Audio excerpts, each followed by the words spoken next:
দেখুন, তমলুকে এখনো বিজেপির প্রার্থী ঘোষণা হয়নি, কিন্তু বিজেপির প্রার্থী আমাদের সিঁড়ির তলায় অলরেডি চলে এসেছেন।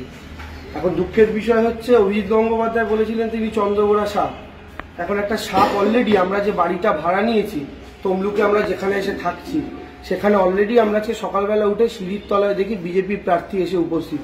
আমি আপনাদের একবার দেখানোর চেষ্টা করব সেই চিত্রটা, আর সেটা আপনারা যদি দেখেন দেখতে পাবেন। এই দেখুন, গাড়ি যাচ্ছে।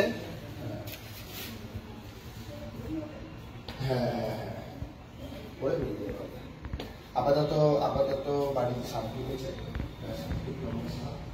বস্তায় টানবো মুখটা এবার সোমবার থেকে ফোন করবো, বলো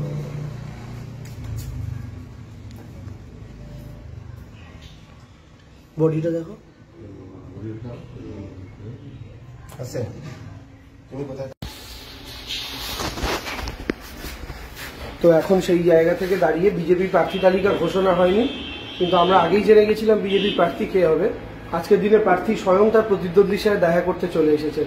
আমাদের খুব ভালো লাগছে। আমরা বন দপ্তরে খবর নিয়েছি, বন দপ্তর এসে বিজেপির প্রার্থীকে নিয়ে পুনরায় চলে যাবেন।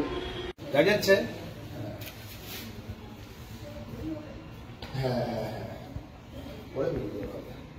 আপাতত বাড়িতে শান্তি হয়েছে। বস্তায় টানবো মুখটা এবার সোমবার থেকে ফোন করবো, বলো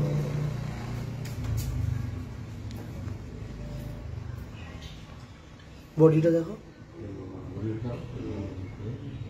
আছে তুমি কোথায়?